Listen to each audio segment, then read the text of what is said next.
As the world marks the 2022 Habitat Day, the Lagos State government has re-emphasized its commitment to making cities across the state resilient as it embarks on infrastructure for development.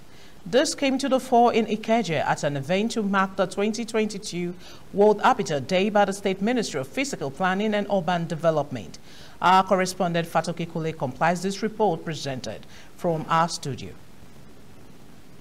It's the 2022 World Habitat Day, an annual event designated by the United Nations to reflect on the basic right to all human beings of shelter and state of cities and towns, amidst inadequate accommodation by many people worldwide due to socio-economic challenges and conflict.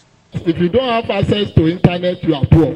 So it's not your house in Banana or house in Agege that makes you rich or poor. You cannot be talking of technology without education policy that will make all of us to be able to communicate. No wonder top officials of the Lagos State government and stakeholders in the building construction sector converged at the 2022 World Habitat Day with the theme, Mind the Gap, Leave No One and No Place Behind, an opportunity provided for the government to re-echo its commitment to resilient cities in line with its theme's agenda.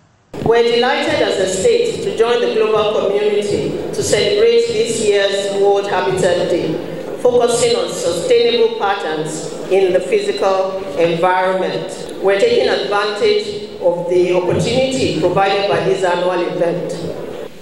And therefore the word Mind the Gap, Leave No One and No Place Behind, seeks to direct global attention to the growing inequalities and vulnerabilities that have been exacerbated by what is referred to as the Triple C crisis, as around 124 million in the year 2020 and 163 million in the year 2021.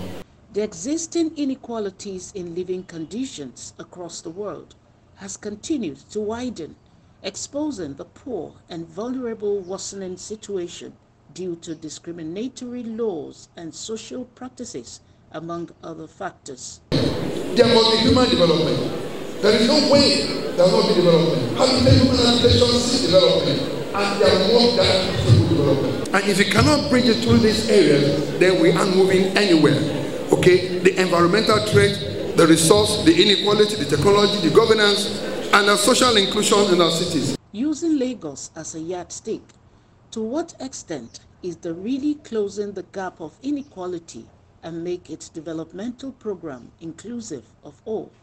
The awareness is not there. Now, if we're able to put the awareness in place, that's number one. We'll finish the domestication of the National Building Code. Because, you see, in domestication of the National Building Code is bringing it up to the roots, bringing it up to the local people.